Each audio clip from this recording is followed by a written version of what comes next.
No hanky পাঙ্কি, জাতীয় নির্বাচনের আগে গণভোট লাগবেই। গেল বৃহস্পতিবার এক সমাবেশে এভাবেই গণভোটের বিষয়ে সরকারকে হুঁশিয়ারি দিয়েছিলেন জামায়াতে ইসলামীর নায়েবে আমির সৈয়দ আবদুল্লাহ মোহাম্মদ তাহের। আর তার এই হাঙ্কি পাঙ্কি শব্দগুলোই এখন কাঁপিয়ে বেড়াচ্ছে নেট দুনিয়া।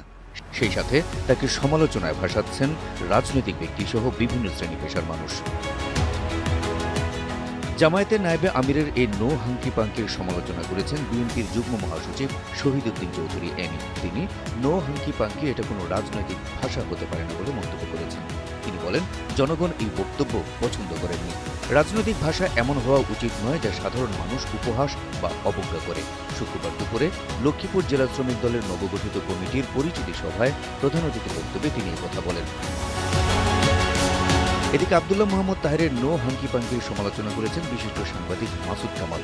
তিনি বলেন, আমি স্বীকার করছি গত কিছুদিনে জামায়াতের গ্রহণযোগ্যতা কিছুটা বেড়েছে, কিন্তু বিষয়টা সাধারণ মানুষের চেয়ে জামায়াতের নেতারা যেন একটু বাড়িয়ে অনুভব করছেন।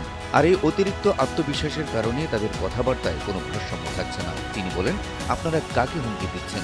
সরকারকেই তো দিচ্ছেন, অথচ সরকারের সঙ্গে তো আপনাদের সম্পর্ক বেশ ভালো। তাহলে এই হুমকি ধামকি কার জন্য, কাকে দেখাচ্ছেন? এসব নাটক করবেন না প্লিজ।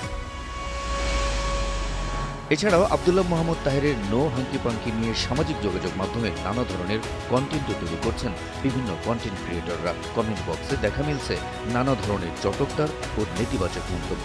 রাজনৈতিক বিশ্লেষকরা বলছেন, রাজনীতির মাঠে বিভিন্ন ধরনের কথাবার্তা বলে থাকেন রাজনীতিবিদরা। তবে সুস্থ ধারার রাজনৈতিক চর্চা করতে হলে বক্তৃতা বিবৃতিতে শব্দচয়নে আরও বেশি সচেতন হওয়া প্রয়োজন। Habib Rasel, NTV online.